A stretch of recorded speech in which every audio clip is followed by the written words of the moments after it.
Although we are inclined to think that prayer is so common a usage in our modern world that it needs no particular study or investigation, actually it is one of the most fascinating and little-known subjects in the entire world of man's mental and religious life. The word prayer, coming of course from the Latin precari, means to entreat, to implore, or to beseech. Yet in practical usage, this has not been its meaning in a great many instances.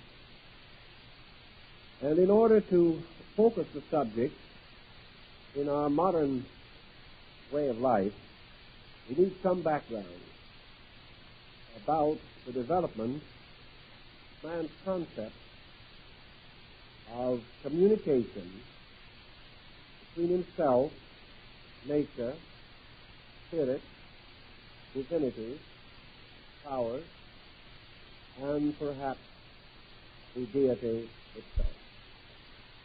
All of these stages and steps, all of these different attitudes are of concern to the anthropologist and the ethnologist because they bear upon the rise of human culture. It is now generally acknowledged that we cannot be sure how and where and when religion as we know it first appeared in this world. We are not able to assume that it was merely a revelation at some time indicated by the dating of ancient scriptures. We realize that it began as a psychological relationship between man and his world. A man's attitude toward the world around him has changed greatly in the course of ages. Yet in this world today, many of the older attitudes still survive, mingling in varying degrees with more recent interpretations. Nor do the old attitudes survive mostly among primitive people. They may appear in various colorings in all parts of our society, so that we are forced to consider them as factors here and now in the interpretation of our spiritual existence. At a very ancient time, man came into conflict with nature. The conflict arose partly from the individuation that was arising in man, a process whereby he became the immediate manager of his own affairs, and the regularities, rhythms, and periodicities of natural order. Man wanted what he wanted when he wanted it. Nature did not exactly agree with this policy. Nature provided according to seasons and times. And natural processes were subject to certain irregularities, certain inevitable interruptions or inconsistencies, which might be measured in terms of unseasonal weather, or the failure of water supply, or earthquakes, plagues, and pestilences. Man, confronted not only with the rhythms of nature, but with these exceptional breaks in natural rhythm, became to a degree exasperated. He was unhappy about the whole thing, and he began to conceive of ways and means by means of which he could force his own will upon nature, molding it not by his works, but by his words or his thoughts, and by magical formulas. At the very beginning, it seems that man's religious relationship with nature was a relationship with himself primarily. Thus, in primitive tribal custom, religious ritualism is what we would term non-directive. The rain dance calls for rain. It really does not care very much how the rain arrives or where it comes from. Ritual was man expressing his own needs, but not originally directing these needs toward any particular deity or any particular structure of religious hierarchy or pattern.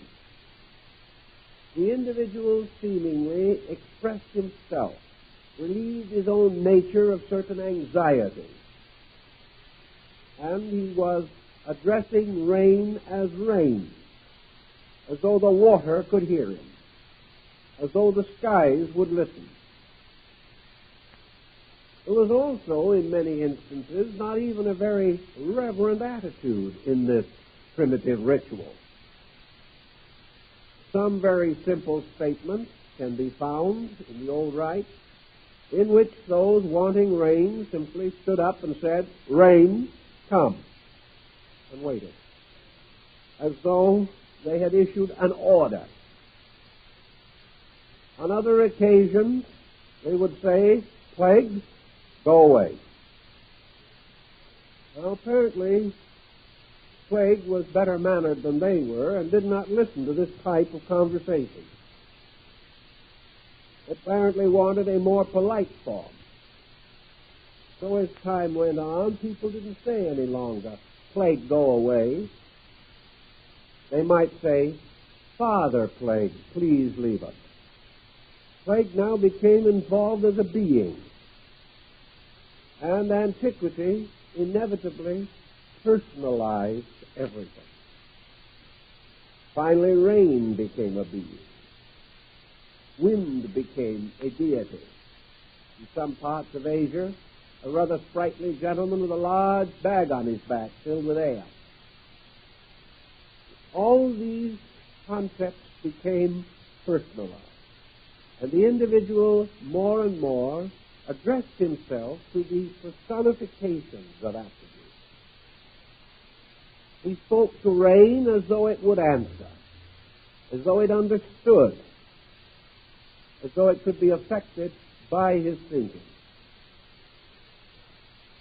At this level, we have a theological problem of considerable delicacy, because actually prayer can only be understood when we estimate the relationship between the person praying and the object to which the prayer is addressed.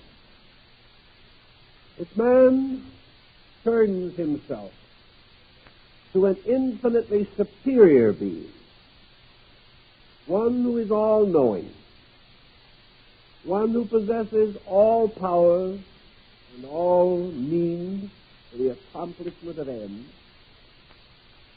then man naturally addresses this superior, this infinite being, in a manner indicating human humility. We cannot force ourselves upon that which is infinitely greater than ourselves. We must petition. So if the concept of deity was that of a remote, all-powerful, all-perfect being, then prayer took the form of supplication or entreaty. But there were many times in our spiritual life when deity did not occupy this relationship to the human mind, when deity was not infallible, not infinitely remote. Deity was rather a very close and proximate being, with attitudes and temperament much like that of a human being. Under such conditions, man bargained with God. And there are a great many people today who do the same thing. They sit down as they might with another businessman and try to work it out, arbitrating some program which can go all the way from a most childish effort to barter and a means so dignified that its essential structure is lost sight of. If, for example, we light a candle when we pray, we are in a measure bargaining. We are making an offering for which we expect a dividend. If we say in our prayer, if this prayer is granted, I will do this, that, and the other thing, then we are also bargaining. I know many cases, actually, in which individuals have said, by way of prayer, if you will take this sickness from me, I will be good from now on. This is bartering, although it is done in a nice way. Or if we say, if this misfortune is removed, then I will contribute to some worthy charity. This type of thinking and praying is not unfamiliar in our day. It represents the fact that we agree to give something if we get something. Now, this might look as though it was a rather nice modern invention, but it is really a fine old established custom among the Australian bushmen. So we are not especially rare or rich in our particular attitude. At some time, also, we developed a kind of superiority complex in primitive days. And we began to take an attitude of man over nature, later to be developed into the concept of mind over matter. Well, that is exactly what its substance was. The belief that by demand, by one of 100 different magical means, we could force our own will upon circumstances. Anciently, we hardly had the self-confidence to do this without some recourse to magic. But later these magical methods became merely philosophical conviction or defenses of policy. But we gradually developed this idea that we could change the outer surface or lightness of life by demand, supported in any way that we might feel that we are entitled to support these demands. Also in this time, we began to develop in early non-Christian faith this curious concept that man was a unique creature. This concept very distinctly and definitely influenced prayer. In ancient times, particularly in the theological periods of history, man was not regarded as a generation emerging with nature. He was not the highest of the mammals, as we categorically classify him today. Man was something apart. The world was made for his convenience. The stars were hung in the sky so that he could see at night. Everything centered around man. All other creatures were merely to serve him.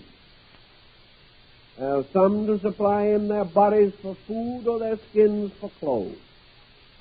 Man had no responsibility. He was a kind of a little autocrat on a desert island in space, entitled to anything that he could get, and perfectly privileged to do as he pleased with everything he had. Now, it would be natural, with this point of view, that our attitude toward our needs would not be exactly reverent.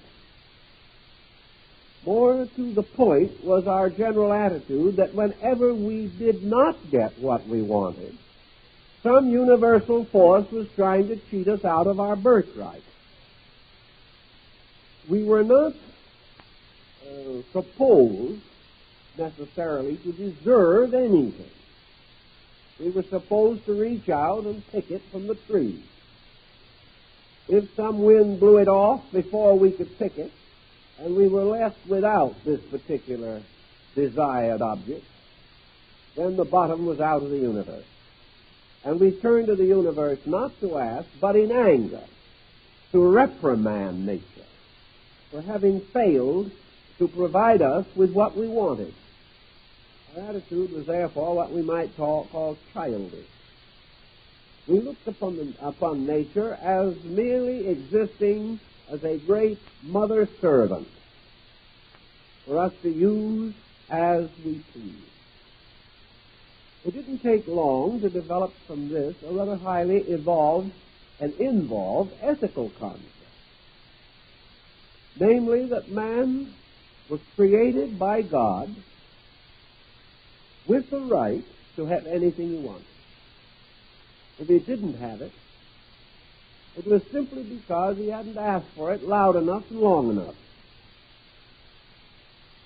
Also, if he was not able to enjoy all of this world's good, it was no matter of his own character, no problem involving defect in himself.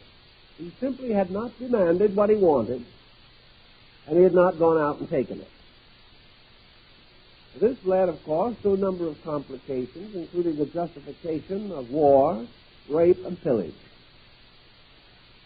It became more or less the basis of the more refined utterance of some of our to the left of center political parties in the last century. The world owes me a living. The world owes us anything we want. And we may go as far as to say that certainly we should be entitled to it, but no matter what we get, would hardly pay for the inconvenience of being here in the first place. Actually, under such conditions, prayer more or less merely became an affirmation of our own conviction about something. It lost all entreaty. It lost all sense of our own dependence or our own need. It simply became a positive statement of what we wanted. And then we waited breathlessly for it to arrive. If it did not arrive, we changed to another denomination that could deliver more quickly. These policies men have played with for thousands of years, trying to work out a proper and reasonable attitude toward the needs of life and how to acquire them. Further than this, you have to realize that most ancient religions were polytheistic. And while we do not reasonably like to admit it, much of their philosophy and tradition has descended to us, through our own faith and through our philosophies built around different faiths. In polytheism, we began to develop the idea of specialized deities. Deities held control over certain attributes of nature. There were gods of all degrees and levels, visible and invisible. These deities had some relationship to a great over-hierarchy. Most of the more advanced religions assume that this over-hierarchy was finally and ultimately suspended from a single divine power. But that deity, manifesting through creation, manifested through orders of life, many of these orders superior to our own, and constituting the hierarchies of St. Paul.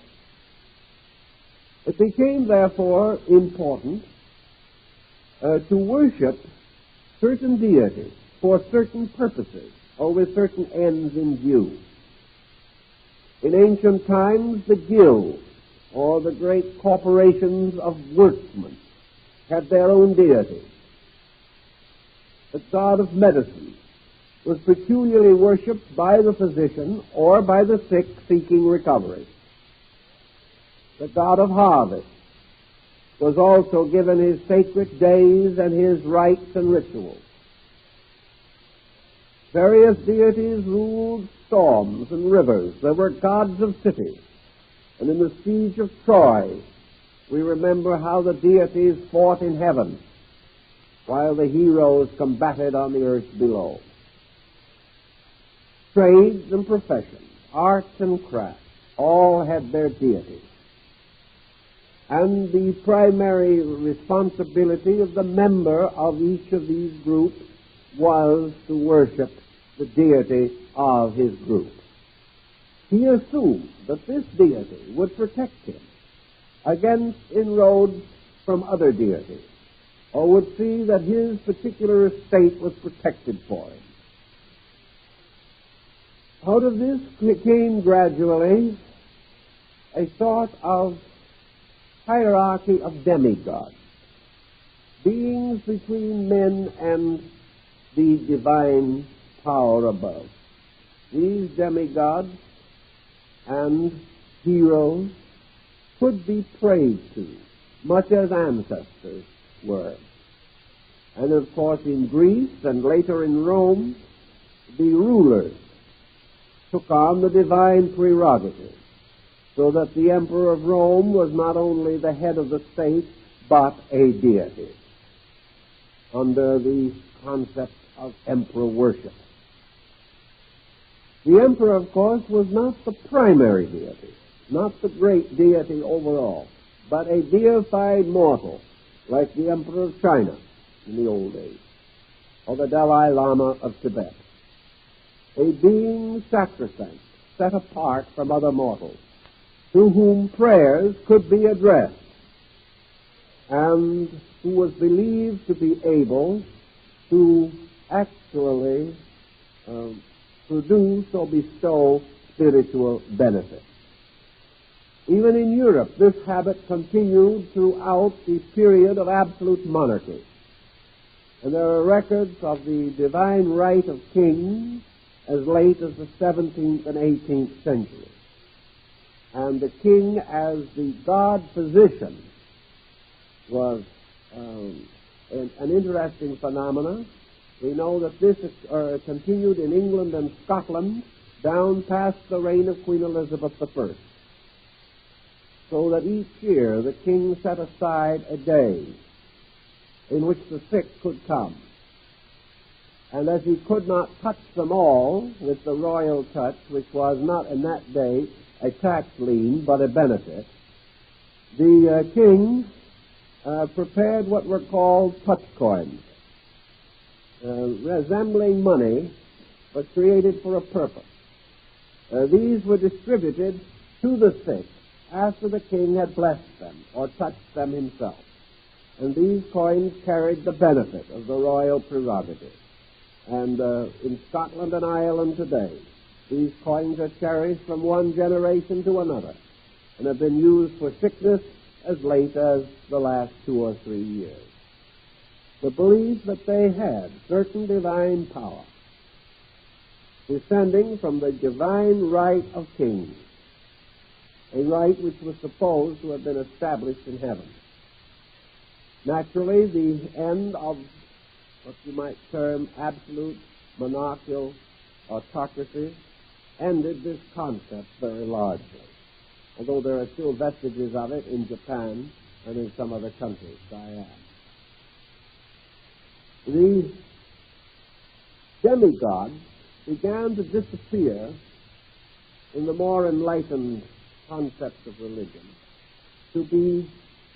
and to them were substituted, or for them was substituted, the Arhats in Buddhism, or the Lohans, the sanctified apostles, and in Christendom, the apostles, the apostolic succession, and the canonization of saints. The saint being, in most instances, associated with some peculiar virtue which could be attained through supplicating that saint. Therefore, prayers to saints were for particular purposes, or to attain some special end associated with the life or martyrdom of that saint. But it has been universally held in the older forms of Christianity that these sanctified persons could and did intercede for the true believer, and that prayers addressed to them might be answered. Thus we have so many different variations of the prayer theme that we have to recognize that each of these differences affects to some degree the attitude of the person praying, involving a different kind of concept as to the right to pray, the correct manner to pray, and the attitude that we should take if the prayer is not answered.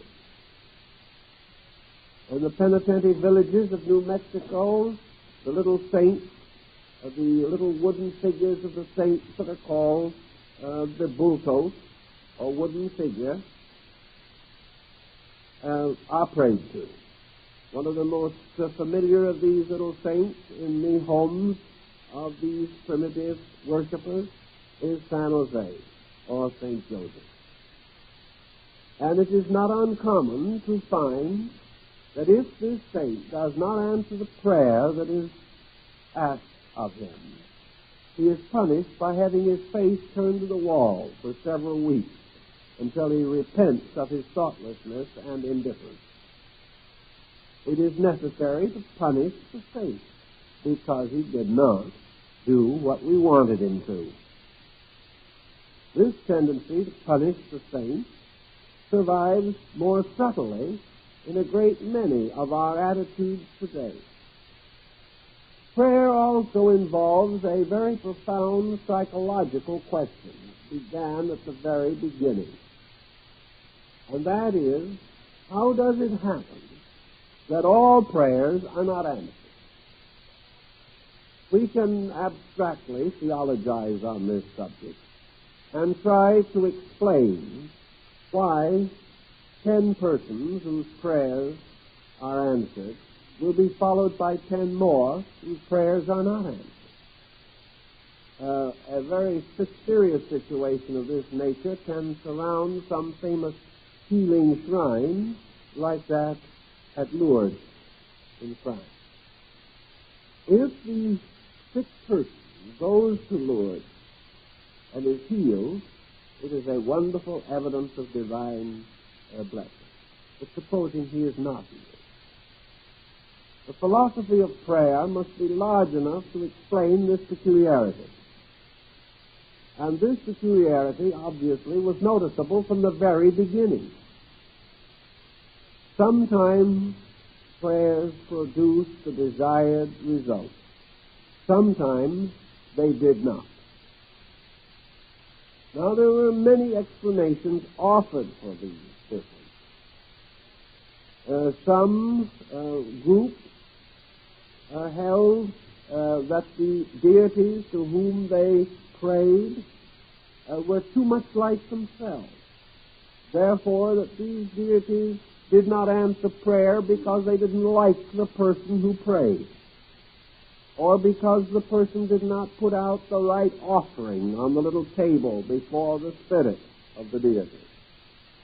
That there was some mistake in the rite or the ritual, some error in formula, some important detail had been overlooked, some ancient and mysterious formula had been misinterpreted, and for such causes the prayer was not answered. But out of it all came the final development of man's guilt mechanism. It ultimately came to be rather obvious to him that his own prayers were not always honest. And he began to suspect that his own integrity had something to do with whether or not the prayer was answered. And in the rise of Christianity and in more recent centuries, the emphasis has been upon the element of faith. The individual whose faith is not strong will not receive benefit. The individual whose faith is great will receive benefit. And on this, the faith also rests upon the testimony of Jesus in the gospel. So that the answering of prayer depends upon the attitude of the person praying. Whether this attitude is sincere, whether it is morally right, whether the prayer is morally and spiritually good, whether the person is asking for something that is contrary to his real spiritual need. If his prayer is selfish, if it is ulterior in its motive, if his own attitude is not sincere, then perhaps this will explain why the prayer is not answered.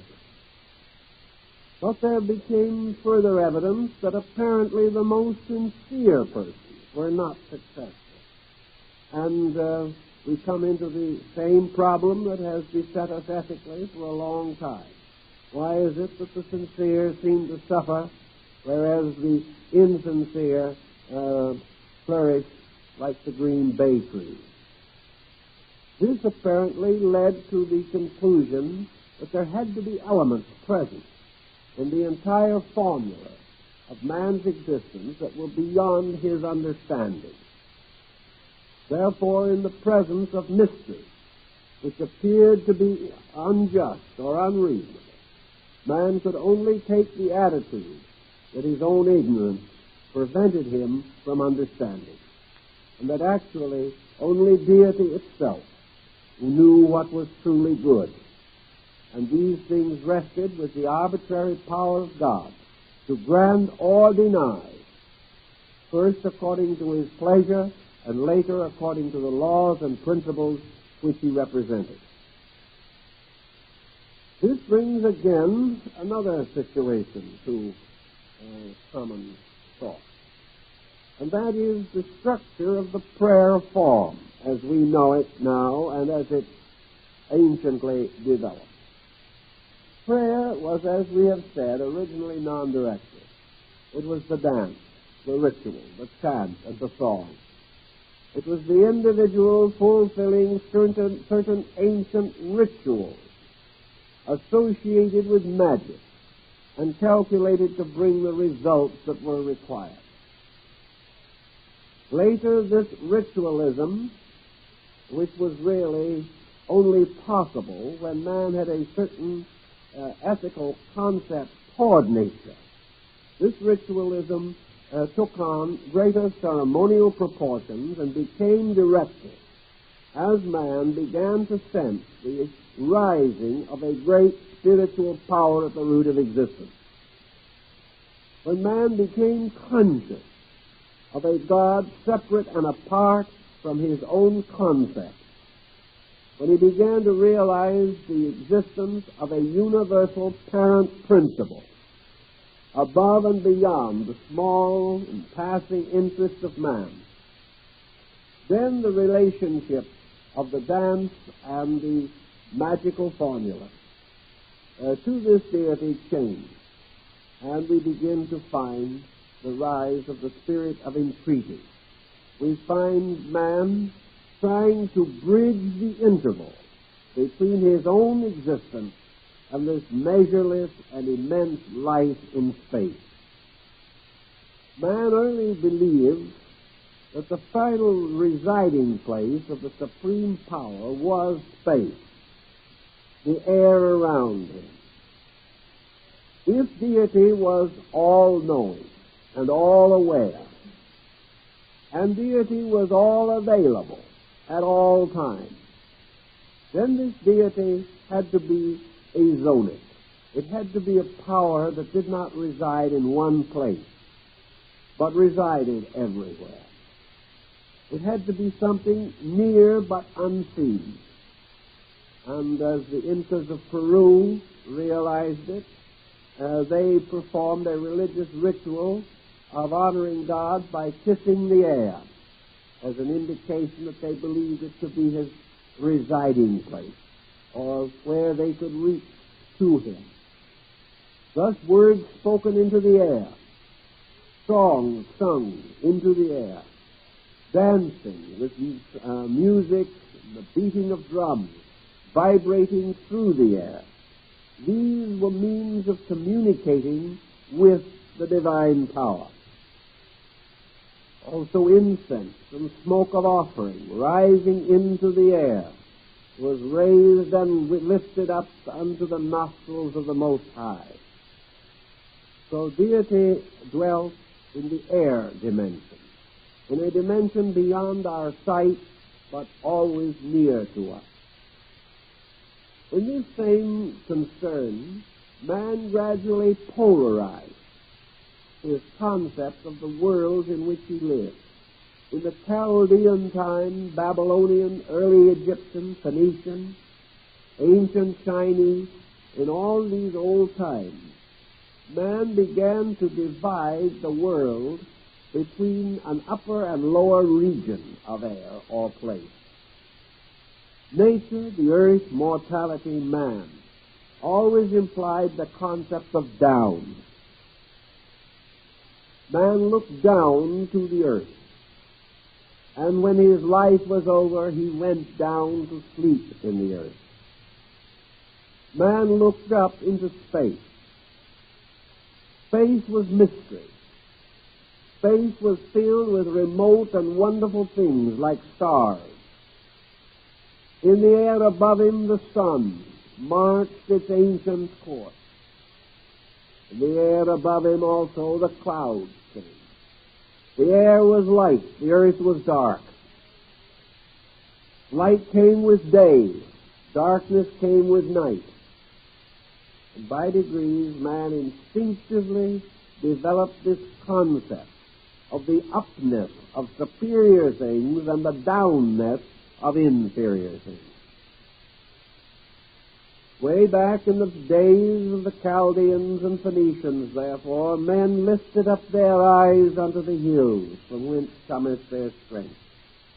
Many primitive people believed that their gods dwelt upon mountains, or in the high places of the Lord, even as it was upon a mountain that God spake unto Moses. So mountains and mountain worship became very sacred. And the concept of the world mountain, whether it be Olympus or Meru or Sumuru, these mountains, like Kailasa, the abode of the gods of India, had at their tops and highest parts invisible temples, forever clouded and hidden from the view of men, where dwelt the immortals. Men thus began to pray upward. They began to raise their hands in supplication. They began to address the air or the sun, or like the devout Muslims, they faced Mecca and raised their hands to the sky. This raising of the hands was a salutation, a greeting, a calling upon the air to bear witness. And even today, in many religious groups, it is customary to raise the face in prayer, as though looking with the eyes closed into some place in space. On the other side of the story, humility, penance, of man's recognition of his own sinful and imperfect nature may cause him to hang his head in shame. Therefore, prayer in which the head is lowered is inclined to indicate humility, regret for offense, humbleness, and that the individual hangs his head as a criminal before the judge because he has sinned and because he is asking for forgiveness for the frailties and limitations of the flesh. These moods became gradually psychological. No longer do we actually associate them with any conscious action. We simply fall into traditional forms and formulas. Things have always been done this way. Therefore, we continue to do them this way. Prayer, however, gradually divides in our thinking between man raising his eyes to the light, a man hanging his head in despondency and chagrin. These two moods have always distinguished the basic elements of our attitude toward prayer in religion. Beginning with the Protestant Reformation, there has been a drift away of the churches from the use of prayer as an instrument of healing. We know, for example, that the early church regarded among the explicit instructions of the Master to his disciples his words, heal the sick. For the last 500 years, however, such healing has been either through the intercession of saints or through sacred places like Lourdes or the shrine at Guadalupe, or perhaps in a lesser measure through congregational prayer, sometimes included in Protestant services when a member of the congregation is stricken. But the formal concept of religion as a healing agency and the development of the admonition of the Master to his followers, these procedures have been generally and almost totally neglected. One of the reasons for the neglect has probably been the rapid rise of our materialistic sciences, and also the rapid division between the arts of medicine and religion. In ancient times, there was no such division, and therefore the priest and the physician were frequently the same person. More recently, however, the division has not only been clearly marked, but a powerful antagonism has arisen between these two groups. And with the rise of science, the attitude of learning in general has not favored the continuance of any mystical type of healing.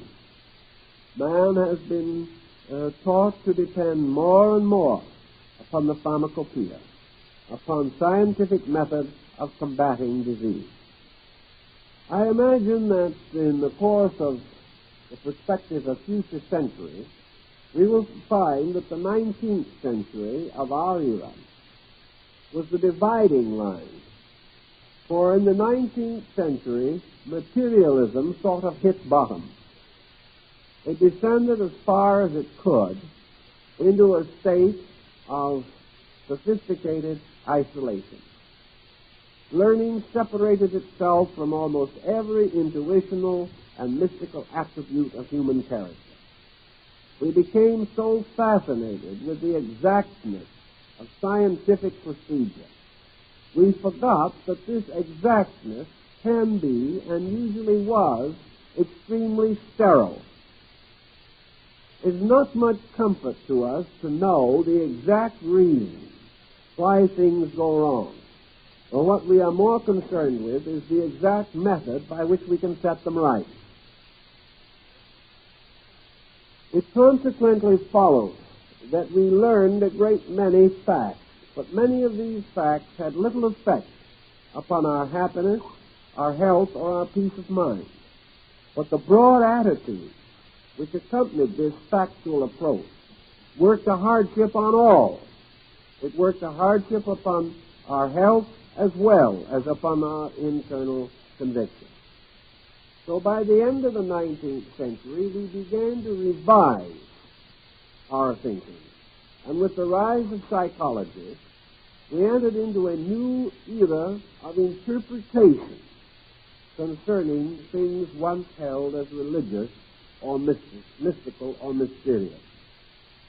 It gradually dawned upon us that all of the reports of the past dealing with the power of prayer, that these were not all imaginary. Of course, in the medieval period, we always had the devil to blame for trouble. We have gradually disposed of him, but we are still in trouble, which indicates that probably he was not the cause in the first place.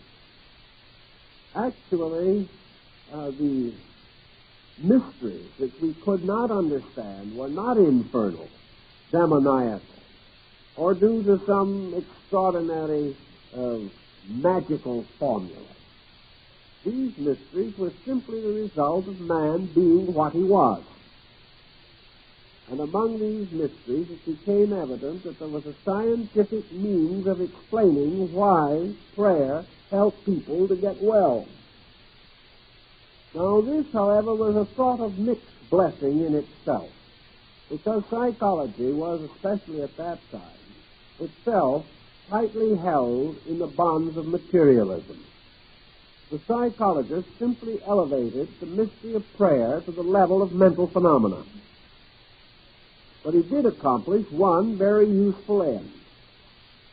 He proved conclusively that this mental phenomenon was valid, that it accomplished its purposes, and that it was perfectly possible for an individual to enjoy almost miraculous changes in his condition and estate as a result of the positive statement of faith in his own consciousness.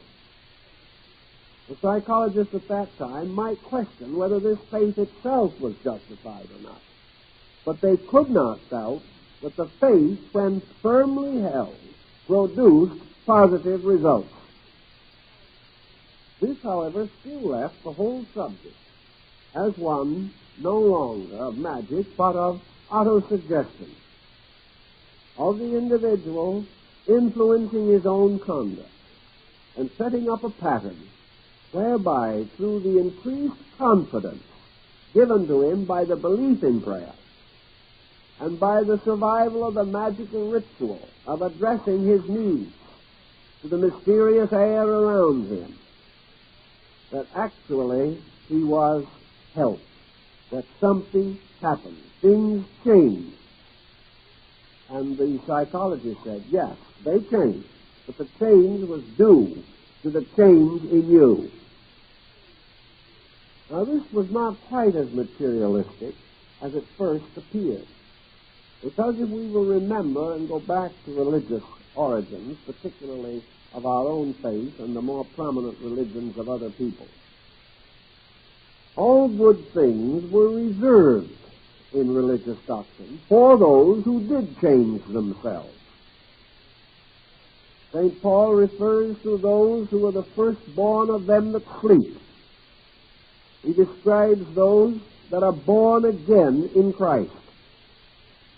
That the individual passes through certain internal experiences, and if he is sanctified by these experiences, if he is impelled to a new degree of inner integrity, he gains thereby a certain power over circumstances. Psychology toyed with this idea. It, however, held mostly and largely to the conclusion that it was the intensity of the attitude, rather than the validity of it, which produced the result desired. And as one defense for this position, the psychologist pointed out that while we regard our faith as so and true and proper, we also have very grave doubts about the accuracy of other people's believing. Yet other people, having other believing, also have their prayers answered. And just as many pagans have had their prayers answered as Christians, just as many Buddhists as Hindus, just as many Chinese as Jews. Therefore, prayer to be answered does not necessarily imply that we have to belong to one religion or one theological system, even though we sometimes wish to deny the validity of these other systems and insist theologically that the followers of them are deluded. Still, these deluded people have just as good luck with their prayers as we do. And it is also notable that the rain falls upon both the just and the unjust. Thus, we have a further situation to consider. And psychology left this side of it rather flat. They admit it, and we will all acknowledge with them that an individual moved by a conviction is changed, and is changed from within himself. And there is no conviction that can move him more than the conviction that God is on his side. There are not many of us who follow Abraham Lincoln's recommendation to find out whether or not we are on God's side. We assume that because we assume, as do children, that our parent wants us to be happy. Therefore, whatever makes us happy, God will bestow. It is adolescent, but we still cling to it. Realizing that strength of mind over matter, and the strength of mind over our own conduct, or over our own attitude, will produce marked changes in the chemistry of our relationships. The mentalists began to study prayer as mental phenomena, as suggestion, autosuggestion, and almost hypnosis. The element of prayer as magic was, of course, eliminated at this stage of the thinking. So the point was developed very strongly that the individual who was without center, who was in chaos or confused or disoriented, such an individual would, if through prayer he could regain a certain sense of centeredness, immediately begin to free himself from difficulties. He would find his association with other people more pleasant. And because he became a better organized and more direct and clear-thinking person, innumerable problems began to clear. And among other problems, naturally, his economic situation, which has been the subject of a great deal of prayer in the last 100 years, began to improve and clear up also. All he had to do was to convince himself of certain things. He had to convince himself that God wanted him to be happy. He had to convince himself that God wanted him to be rich. He also had to convince himself that God wanted him to be healthy. If he could achieve these ends in form of conviction, then he was in a good way to achieve many of the things which he desired. Ethically, the weakness in the whole situation lies in the fact that we have no evidence that deity wants these things. We assume, however, that because deity is good, deity wants us to have what we want. The question as to whether this is good or not does not come into the subject at all. What we want must be good. What we do not want must be bad. Thus, for many years, prayer and associated religious contrivances began to get rather selfish and essentially self-centered. Psychology began to experience the reaction of this in its own cases.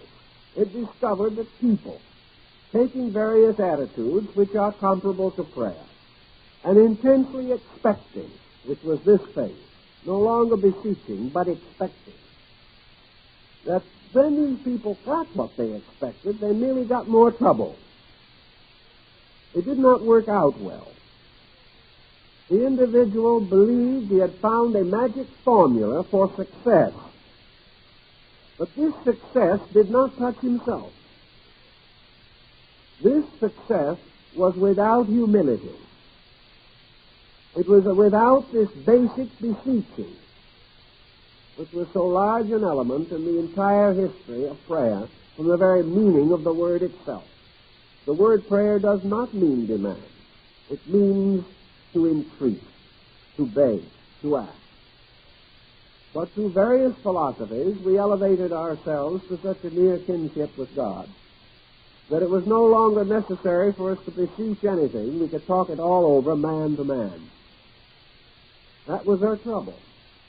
In trying to raise ourselves up, we pulled God down until we were finally confronted again with this arbitration problem, this problem of variously bargaining for the things which we wanted. And this bargaining went right on into the present century. Psychology, therefore, came to the realization gradually that prayer, as we had been popularly practicing it, was not essentially therapeutic. It did not result in healing. It did not change the person. It merely permitted him to use one group of faculties more intensely than he had previously used them, and from this greater intensity to achieve certain distinct and greater results. It being assumed, of course, that these results were right and proper, and that the development of these faculties was the reasonable and normal way by which man grew and unfolded. With the beginning of the 20th century, new dimensions again came in. Psychology began to drift away from its utter materialism. It began to break into smaller schools, and some of these schools are still segmenting. They are still breaking into still smaller groups and divisions. Others are clustering around new central concepts. But out of it all is gradually emerging probably the most philosophical attitude that we have in general today, namely that there can be no permanent improvement in man without certain interior changes in man. But the individual simply cannot will his way to reality or will his way to safety. He may be able to add to his means. He may be able to force himself into some situation not otherwise immediately available. But regardless of where he goes, what he does, what he has, he still remains pathetically what he is. And what he is not satisfactory to anyone involved in this problem. In the last 25 years, wars and depressions have resulted in a strong restatement of basic religious convictions. And in the last 10 years particularly, the reintroduction of healing into the structure of Christian religion, founded upon the premise that it is possible for man to establish an intimate relationship with the presence of divinity in his own consciousness.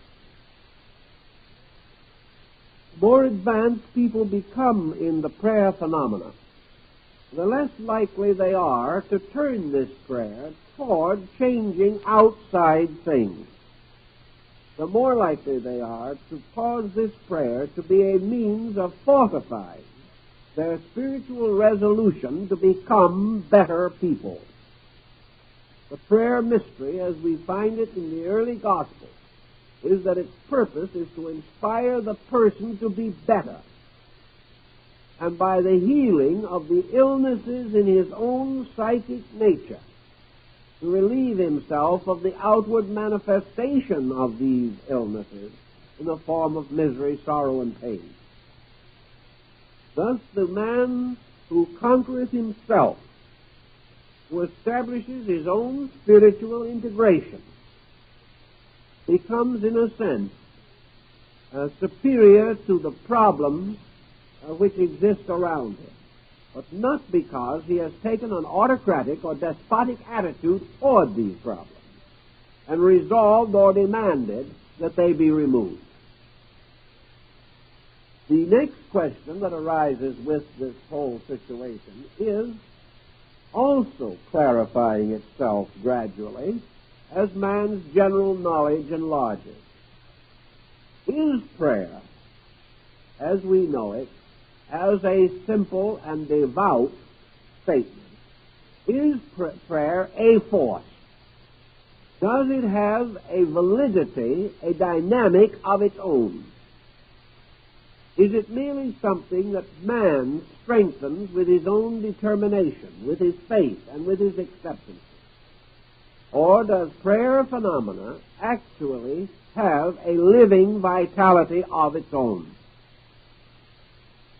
At the turn of the century, the scientific mind would have rejected such a possibility almost completely. Now, even the more hardened scientist is not quite so sure. And the tendency today is to admit that there may be a definite vitality in the prayer procedure, if that procedure is correct, and if the elements involving the process are right in themselves and according to the laws governing such phenomena in life, laws which we do not understand too well, but one of which, apparently, at least dimly, is to be perceived by us. Namely, that selfishness makes all things go bad. That we are beginning to sense beyond any reasonable doubt. The rest is not quite so clear. Nothing has contributed more to the recognition of the possible existence of a spiritual energy or vitality in space than the development in radio and the consequent development in television. Here we have come face to face with the reality of an invisible energy that is not only present, but when the proper equipment is established, can be caused to reaffirm itself, either through sound or through visibility. Thus we have now the proof that we do not have to see a thing in order to say it is there. Invisible energies and rays that we now know exist move through this room. And though we cannot see them, we cannot deny them. Thus, the possibility of the reality of invisible has been brought very strongly home to us.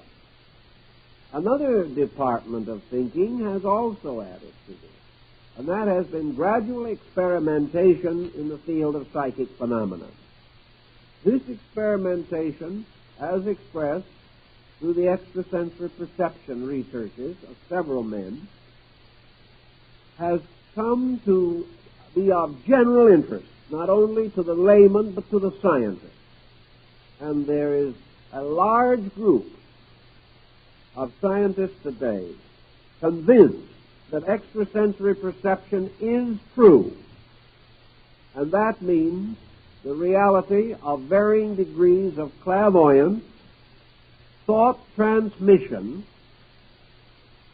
and the projection of thought to persons or conditions at a distance, and the anticipation in the mind or in the consciousness of events which have not yet occurred. These and other forms indicate a larger area of human experience than we have previously recognized. Thought transference in itself means that the mental energy of an individual can be transferred to another individual, or can be picked up, as in the case of a radio wave, and that the second person, or the receiver, can reorganize this thought impulse into its original meaning and register it so upon his own consciousness. If there be, therefore, any transmission of energy from one person to another along lines of mental or emotional intensity, then we have every reason to assume the power of collective mental energy upon any situation or condition that arises. We also realize that the more powerful a broadcasting station, the wider its range, the clearer its image, and the more it is likely to overcome the interference of weaker stations.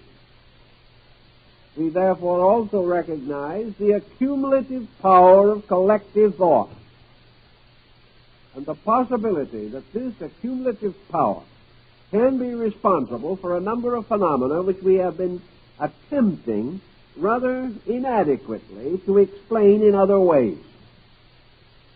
We also have a reason and considerable evidence to support the concept that cumulative or individual thought is not nearly as perishable as we assume. A thought that moves out from us into space does not necessarily evaporate. Thought in all possibilities may survive the body, and the thoughts of men may factually and actually live long after them, not on printed pages or in the memories of others, but as living forces in the world itself. So if the recent researches continue as they have, and there is every reason to assume they will, there seems no slowing of the pace. In fact, it is getting more exhilarated continuously. We are moving into a universe in which the exchange of mental and emotional energy by projection of thought and feeling may well become an orthodox and well-known fact.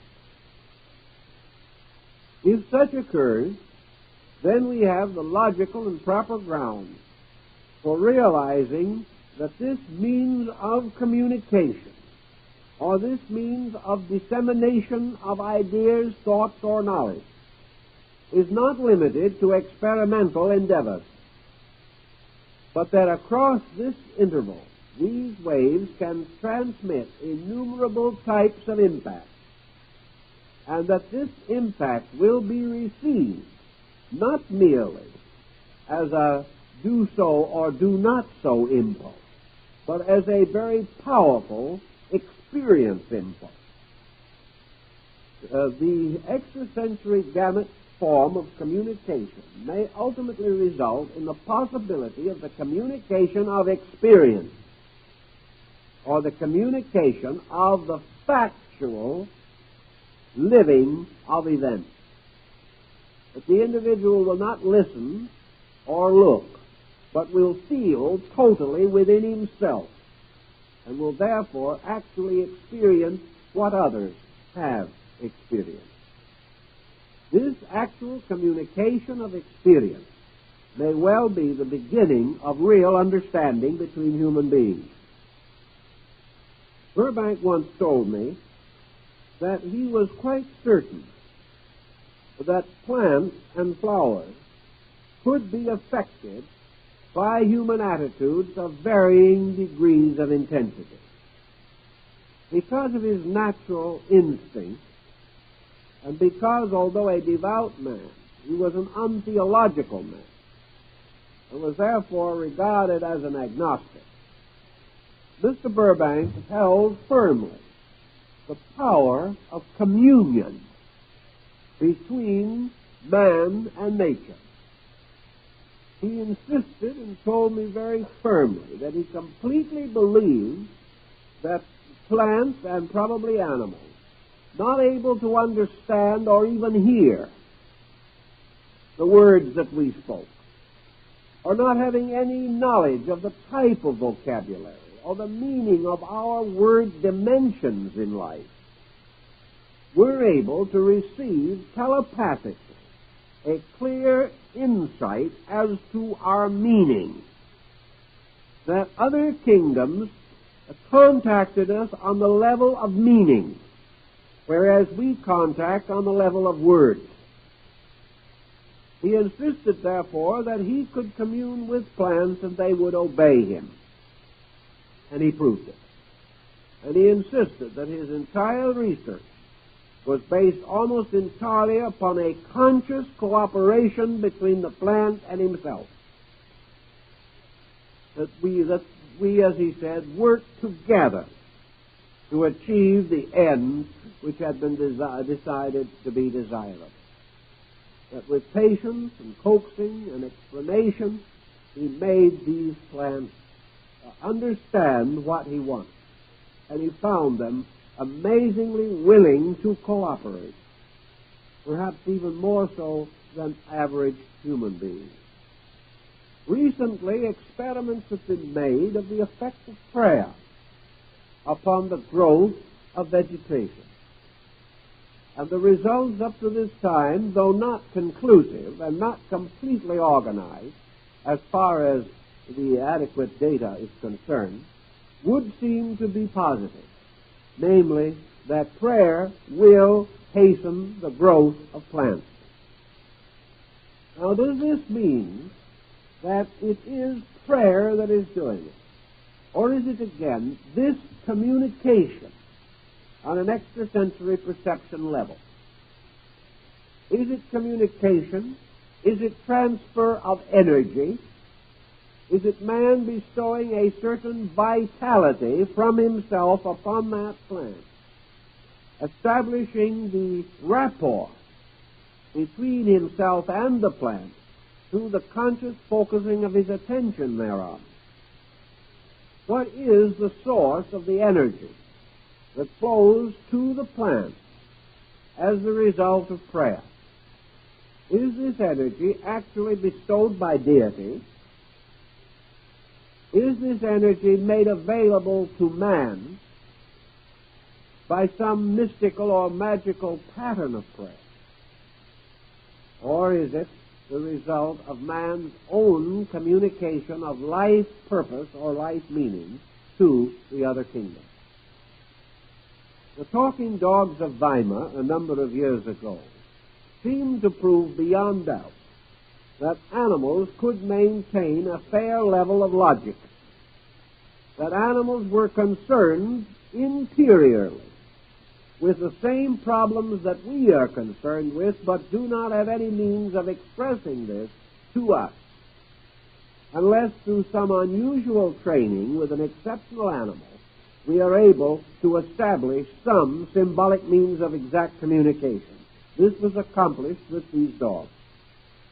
And these dogs, when asked reasonable questions, answered them reasonably, even though they had had no previous instruction on the subject.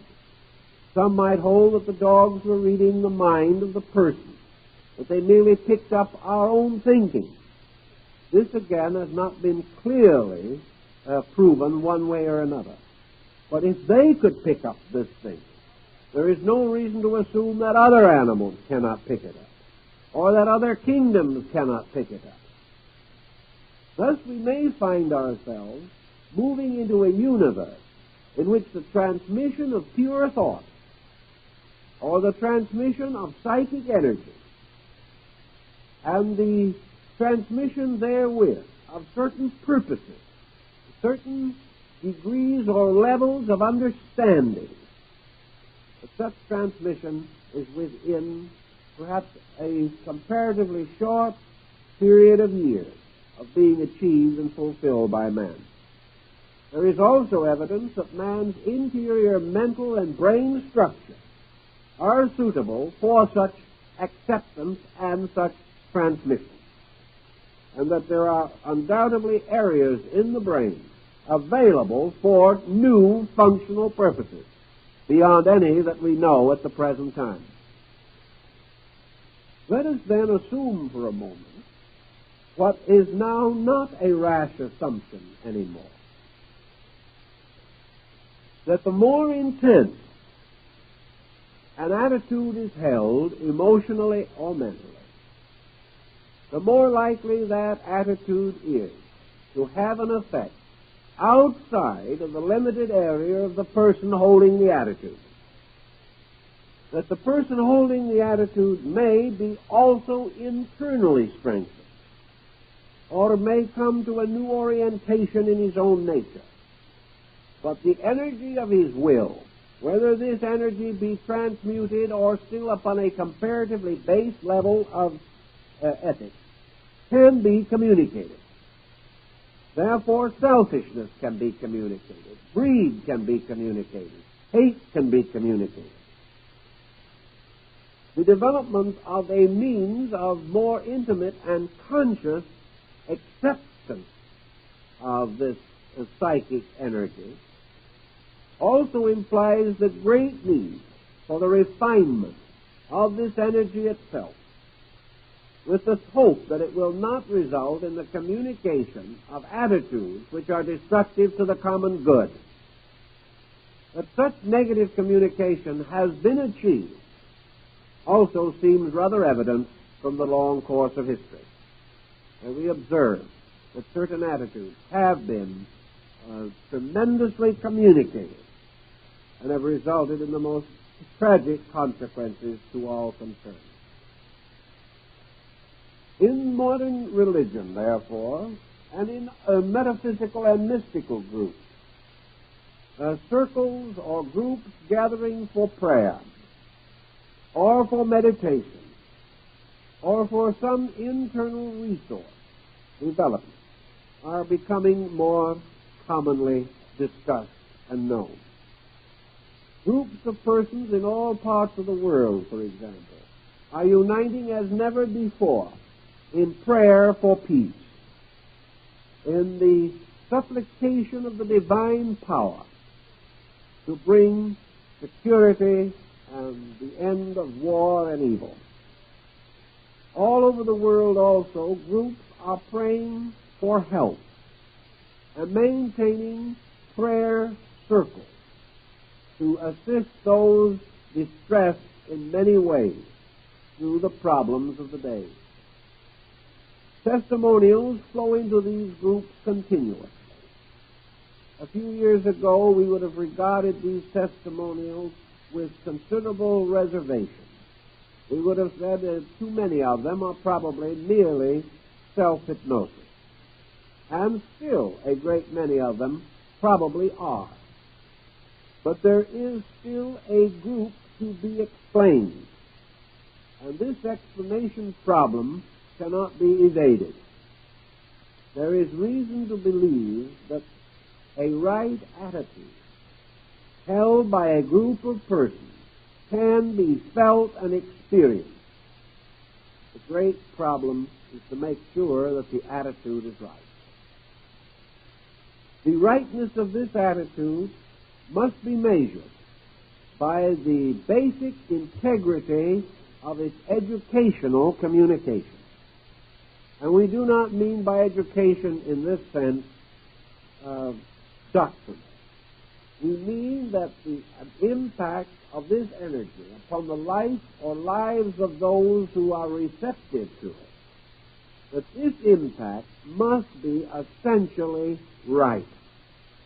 We do not want to find ourselves in the same predicament we are in television. The average child today spends from 20 to 30 hours a week in front of television. It has become the greatest single force in his life because of his receptivity to it. It is actually a larger moral force in his life than his parents or his school. Yet what is coming across these waves is far from desirable in the majority of cases. And when we start the transmission of pure mental energy, we may be subject to exactly the same difficulty. We don't want the strong-minded criminal contributing to the general delinquency of all mankind. Yet how are we going to reduce or release these barriers which protect us from the mental lives of other people without being influenced by the bad as well as by the good, without receiving negative waves of vibration as well as positive waves? Always these discoveries become a new challenge to our own integrity. We have failed miserably in the television challenge. Can we be expected to do any better on a telepathic level? There could be nothing more disastrous than the breaking down of our barriers by means of which we protect ourselves from mental energies which we cannot digest. There could be nothing more tragic than to break down such barriers and expose us naked to our enemies, which would be just about as serious as the line in the Shakespearean play of Henry VIII would indicate. This means two things.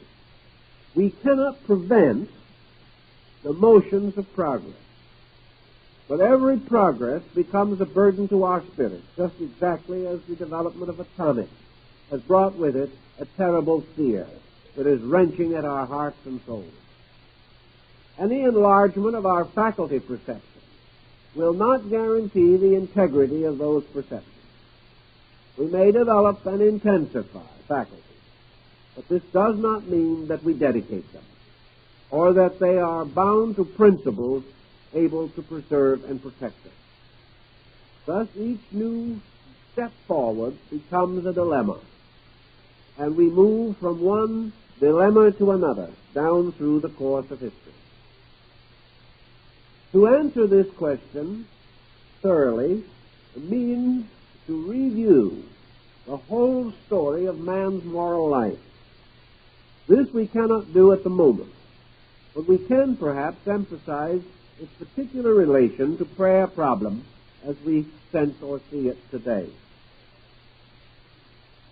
Prayer has two essential purposes, and we cannot divide them completely. Assuming that man, as he now experiences his need, is seeking through prayer to achieve a mood. He is seeking to restore, by means of prayer phenomena, a positive relationship between himself and life. He is attempting to enter a state of conscious rapport with reality, with the eternal principle for which philosophy has given such terms as spirit, consciousness, truth, being, essence. Man, through prayer, seeks a correct relationship between himself and eternity. This correct relationship, so far as he can experience it today, is one of gentle humility. The recognition of his own need, the recognition of his own imperfection, the realization that up to the present time he has never known enough to be inspired to a common, united action in harmony with truth. He has never had sufficient realization to understand why he was here. He's never had sufficient courage to live according to the essential principles that he does understand. Therefore, his need at the moment is so real, and his own position is so inadequate, that as far as facts and essence are concerned, he is in a position of entreaty. He is not asking, however, to be saved from himself. He is not asking to be preserved in violation to law. He is asking to have the insight, the understanding, and the spiritual integrity to know what is right and do it. Therefore, his prayer is that he shall be conscious of the divine plan as it relates to him and to those of his kind and to nature around him. He asks that he may have insight into the law, which is the will of God for its creatures. And out of this insight, he asks also the internal moral support which will assist him to live what he knows and to keep the faith that he discovers. Such kind of internal prayer, silent prayer perhaps, meditational prayer, is consequently intended to create a mood in him, a movement of his own spiritual nature, a relaxation away from worldliness, a temporary separation from outwardness, and from all the pressures and selfishness which moves the external world around us. He asks to have the power to know, which means that he has to become receptive. He has to beseech. He has to ask. He has to need. He has to pass through certain experiences in which he comes finally to realize that without interior strength his cause is lost, and that this strength must come from a power superior to himself. This recognition, this relaxation toward God, is expressed by means of entreaty, not by groveling, not by the same abjection with which the ancient people mutilated themselves before the altars of their gods, but certainly a dignified and gentle statement of real need and of earnest desire to meet that need, and the recognition that the supply for the meeting of that need must come from a divine source. Thus, entering into a comparatively relaxed state, the person opens himself to the inflow of a mystical energy which up to now he has not recognized and not permitted to have its perfect work in him. His own mind and his own attitudes also become sources of energy movement, and he locks himself by his attitude, creating walls of defensive energy through which the natural motion of life cannot come. Opinions, attitudes, prejudices, these are actual living walls of energy, negative energy. And these walls not only keep out the enemy, but also keep out the life which is the eternal friend. Thus we have to relax against this opinionation, this self-sufficiency, this belief that with our abilities, with our sciences, with our arts, with our crafts, with our policies, we can defeat the unknown. This end we cannot achieve. So in our prayerfulness, we simply attempt to attune ourselves to an energy which is everywhere in space and is eternally available. If we can experience this peace, this calmness, this quietude, then it is possible through extrasensory transmission to project it or to create a condition by which another person can become aware on a level better than that of exterior communication alone. Here we fall directly into the Zen concept. For over 1,000 years, the masters of Zen have communicated the doctrine without speaking, nor have they made use of symbols, or have they had their disciples read the instructions. The communication is entirely psychic. It is the communication of the experience of one person, the master experience, transmitted inwardly to his disciples as a series of experiences. And these fragments of experiences are symbolically concealed behind the title of the koan, which is actually a fragment of impact, of energy between the master and the disciple. If it is possible, therefore, to communicate a doctrine by the ability of transmission by the mind alone, how is this done? If the mastermind, the teacher, the Zen master, projected a positive, dramatic, despotic attitude,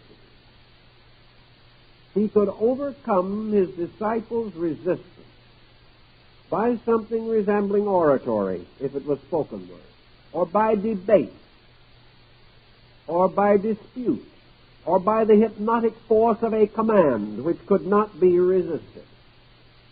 All of such methods are wrong and would never be used in the transmission of true experience. The purpose that is necessary is that both the master and the disciple reach a condition of the complete transcendence of themselves, the complete suspension of their own personal attitude, and in this way suddenly experience that they always have been in communication. The thing that prevented the expression of the communication consisted of two separate patterns of attitude, which in their aggressive form could not be communicated. when both attitudes, that of the receiving person and of the sending person, when both attitudes are held in complete suspension, reality moves freely through these channels, and pure consciousness mingles with pure consciousness, resulting in a common experience. And it is this experience in common which is the real end toward which mystical meditation and prayer have always aimed. The purpose of prayer being this mingling of personal consciousness with a universal source of true strength and integrity. A mingling for no ulterior motive whatsoever. Not a mingling in order that we can get well from sickness, or that we can exchange poverty for wealth, or that we can dispose of unnecessary and unwelcome relations. These are not the ends of prayer. The purpose is to establish a mood of complete correctness, of such utter and inevitable rightness in ourselves, that all of the attitudes which we hold wrongly no longer continue to operate. With this condition, we remove the cause of misery. For the cause of misery is the interval between man and God. And as man, through mystical experiences, attains the consciousness of deity, that consciousness has in it nothing of selfishness and nothing of self-purpose. It is universal purpose moving into manifestation, with man accepting with gratitude and gentleness that which the infinite in its wisdom eternally provides. Prayer in this sense, then, becomes the possibility of reestablishing the ancient mystical bridge, and as such becomes a very prominent and positive force in healing. Healing is actually achieved in most instances by the correction of a root cause in man. Now, it is not possible nor expected that man shall achieve all things quickly. As one old sage pointed out, man has to die many times in order to learn how to live once. But the fact remains that much can gradually be achieved by proper degrees, but not by force and pressure. Thus, in prayer therapy, the purpose is to change the relationship of the individual toward his energy problem. The great thing to be achieved, if possible, is to bring to this person the power or the experience of peace, the experience of acceptance, the experience of recognizing that the interior contrition of his own consciousness is his prayer. That true prayer is to live in the state of prayerfulness. And this state of prayerfulness is the state of the eternal acceptance of God. A man cannot hope at this time to live in that state continually. But he can hope to experience it occasionally, as Plotinus did. He can hope that one or two mystical experiences in the course of a lifetime may so consecrate him that he shall know the truth of all things. Not because he rationalizes it, but because he experiences it by the complete act of faith. It would be quite conceivable, therefore, that prayer in the churches and in religious organizations could gradually become a very powerful and purposeful branch of therapy. The very least that could be accomplished is that prayer would be a handmaiden upon the sciences, that they would prepare the individual for the mystery of his own recovery. They would prepare him to accept whatever services were necessary on the part of science, without prejudice, without conceit, without overestimation or underestimation. And nothing could be of greater value to the sincere physician than a sincere patient who has the proper attitude with which to approach the improvement of health. The physician today has not only to fight with the bodily ills, but with the whole chain of psychic complaints, which are largely responsible for many ailments that now seem to arise within the flesh itself. No medication on the outside can solve these psychic complaints. The psychologist tries to solve them, but something essentially important is missing. And that something in the patient's experience is veneration. The patient may respect the psychologist, but he does not have the proper emotional outlet. The only emotional outlet that he may develop is dangerous, and that's transference, in which he will become overly personally attached to his physician. What he needs is a true emotional release. And this true emotional release comes through the relaxation of his psychic life into the beautiful experience of something valuable. If the person can come to believe and know that he has the power to take a correct attitude toward God, and that this correct attitude has been called prayer. It is the complete relaxation of himself away from the world and the acceptance into himself of the full impact of universal truth or principle. Through prayer, man experiences this to a measure. He experiences a little relaxation. He senses the importance of piety. Even when he gathers with others in church, the quiet moments of prayer give him a sense of belonging, not merely to this world, but to the whole universe, which is the religious mystery. And in these quiet moments, there is a natural refreshment. There is a release from psychic stress. There is a temporary suspension of worldliness. Through the continual development of prayer, this experience can be largened. It can be made more continuous and more important. It can, however, also lead us to certain escape mechanisms which we must protect ourselves against. We are not supposed to take away from our daily work vast amount of time to use in beseeching deity.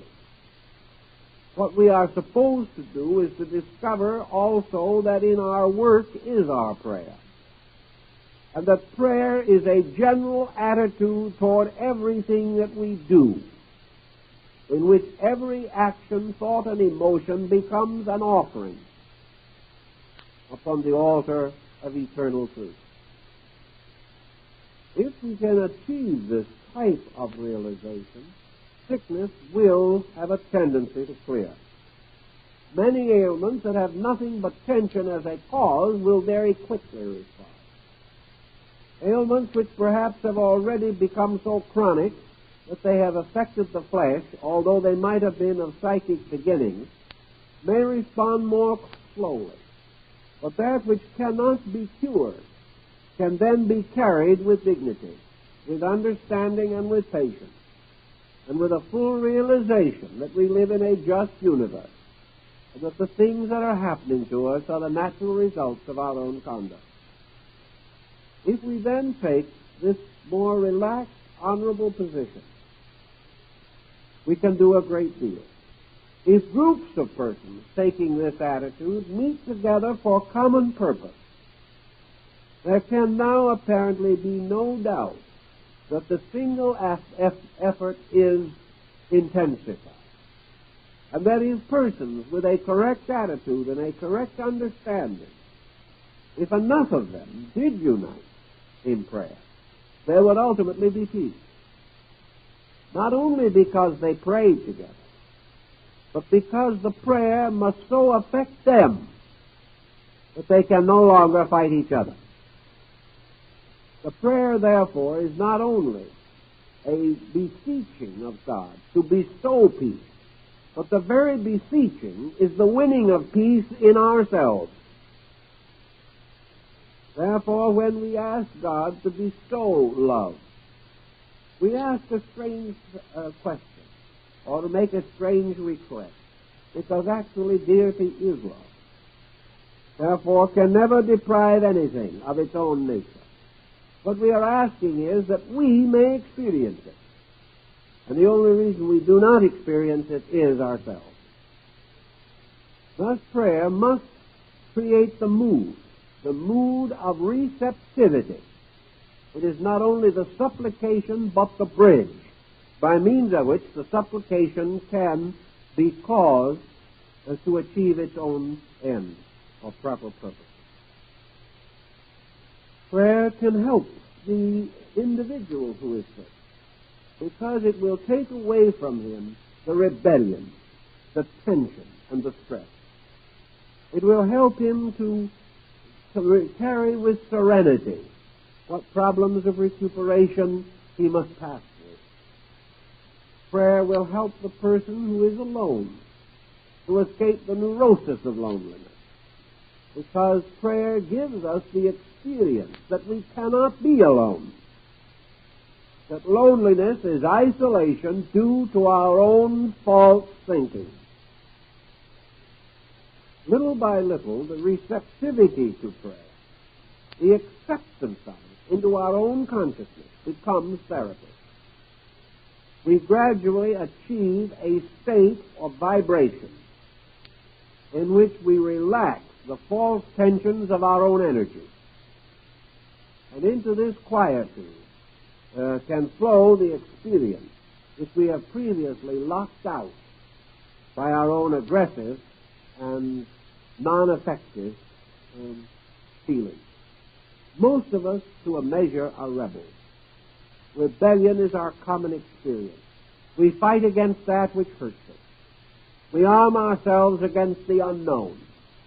We struggle desperately by all kinds of aggressive means to achieve purposes which we desire. We live and die of our own aggressiveness. And today we suffer greatly because of it. This aggressiveness locks us away from the quiet world of all things that are so. It makes us fight for something that is already so close to us that we cannot see it. It makes us strive desperately for distant benefits, when the greatest benefit is at our very door. It makes us strive to find happiness in all the things around us, uncertain though they be, and denies us of the experience of knowing true happiness by communion with the thing within us. So prayer can set many of these problems right for us. And the development of it as a means of therapy is legitimate. It is another level. Psychology works with the problems of the mind. Prayer is a therapy for the heart. And as the heart must ever rule the mind, by the very nature of man, that which goes into the deeper part of him has the greatest benefit. So there will sometime be a complete religious mysticism of transmutation, or the transforming of man's inner life through these mystical sacraments, of which prayer is probably one of the most common and familiar. So we do feel that prayer today is a vital force, and the more completely it is disseminated, the more it may achieve its end, and the more it will accomplish the reformation of the one who prays. For out of the true and earnest experience of prayer, man comes to a better life than he may previously have known. And once having enjoyed it, he will sustain it to the best of his ability. Thank you very much.